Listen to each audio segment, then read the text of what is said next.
So first on the list, did anybody add to the list? Is this sort of pretty definitive in terms of the different people that have been impacted by change in this area? Or was there anybody that you added to the list? So we had sort of the different sectors that have been involved from an industry point of view, traditions, people traditionalists in certain industries, different types of businesses. Will some be opposing it and some type of businesses be supporting it? From a legislation point of view, will legislators be supporting this or will they be pushing back against it? What about the degree of maturity in the industry? Will more mature industries or less mature industries be looking at that change? How about the professions? Can you think of maybe even different professions? Will, for example, engineering be supporting this? Will accounting be supporting this?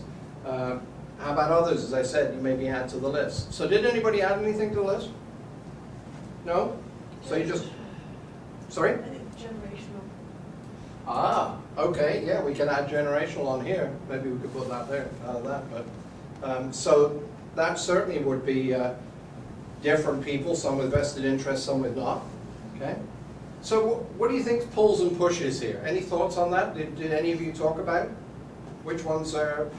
Well, any country that's under dikes like the Netherlands, Bangladesh, something Okay. flooding is going to be awfully worried about global warming, and they're going to want reporting on CO2 emissions.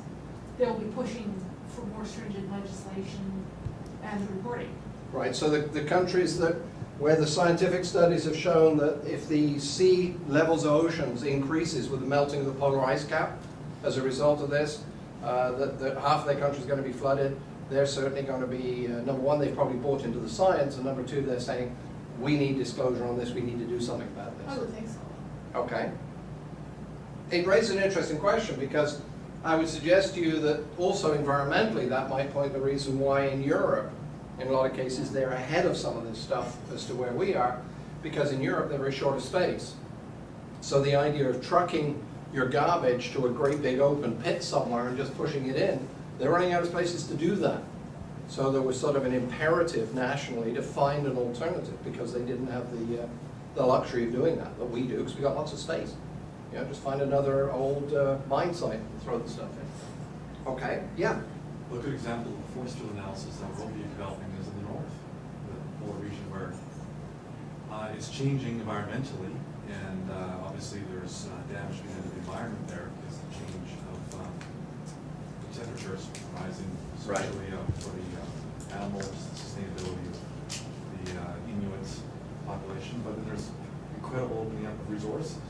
Yes. To exploit huge opportunities for shipping channels, for whole new ways of commerce.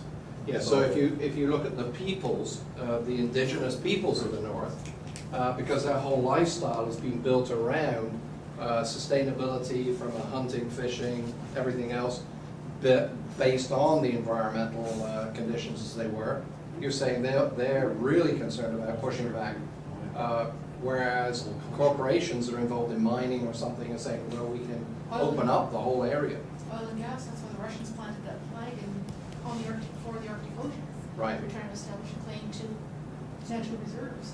This is a good example of what's going on right now because you've got this growing dispute in terms of who owns what portion of the ocean floor. Whose country, if you look at the underwater ocean range, does it actually belong to? And that's why. Yes, absolutely, because it's going to be opening up. You can get there, you can get the oil out easier, you're not going to have to transport it across a frozen tundra, you can probably get a tanker directly into the oil site. So yeah, absolutely. How about you guys? Any thoughts? Pushers and pullers? No? Could be almost anyone. I mean, it depends. Good. How, which side they're on. Good. And I think the reason I say it's a good answer, because that in a way is what I wanted you to try and get out of here, is that there's going to be a massive number of underlying vested interests in the direction that we go in the same way that one of the examples they use, who built the first commercially successful electric car in recent history? It's either GM or Ford, wasn't it? Okay, GM. Remember what it was called? and when it was. The Insight. Don't remember it being called the Insight. It may have been. It wasn't the Volt, that's the newer one. No, that's right. They referred to it, I think, as the EV1, and it was produced. Anybody remember when that happened? Mid-80s. Early 80s, I think it was, and it came about because California had brought in legislation that required a massive improvement in fuel efficiency for vehicles. And they were doing this and getting a great deal of resistance from the oil companies. And again, this is where we come back to this issue. Oil companies are very entrenched, or have been very entrenched, in the business of sustaining and maximizing the product that flows through the current infrastructure, which is their whole distribution network and gas stations.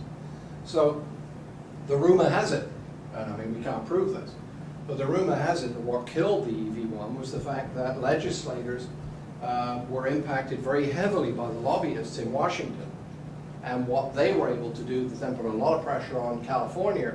The standards were in fact reduced or increased to give them more leeway. There was no longer the imperative to have the electric car. When General Motors first introduced it, they didn't sell them, they leased them. They pulled all the vehicles back off lease, and they crushed every one of them, except there's one or two. I think Jay Leno, for example, I think still has one. So there are a few collector's items out there. But in that particular case, it was very interesting that Rick Wagoner, who was the CEO of General Motors, made the comment in an interview with one of the financial magazines, I think about a year ago, or something like that. But he said probably one of the most strategically bad decisions that General Motors ever made in its history was killing the EV1 project. Because if EV1 had been continued, they would be ahead of Toyota today in terms of the vehicle. So the impact of these sort of pressures we need to really understand, because it's a question of people, are people resisting it for the right reasons? And we need to understand why people are resisting this change. And that is also true in your own organization. Because if your own organization is trying to move down some of these paths, don't expect everybody to get on the bandwagon and say, hey, great idea to do. It's the same fundamental as change management. Any of you been through the courses on change management? The five F's of change? And please, they're not one of the F's that John Baird used. There's a spectrum when you look at change. There's 5 F's. Fans, or is it fanatics? It's either fanatics or fans. Fans comes here. Fence sitters here. Foes here. And I always forget this one. It's another F. What is it, friends? Yeah, I go with friends. Let's use friends for that. And typically, when you look at an organization's population, it typically looks something like that. Majority of the people are fence sitters, right? So in any change initiative, people will be sitting on the fence. Because you know why? They're saying, yeah, I don't mind, one way or the other. I'm not convinced, good or bad, it's going to happen, it'll happen. If it's not, it's not. So when we implement change, we start with the folks over here, because they don't need a lot of convincing, right?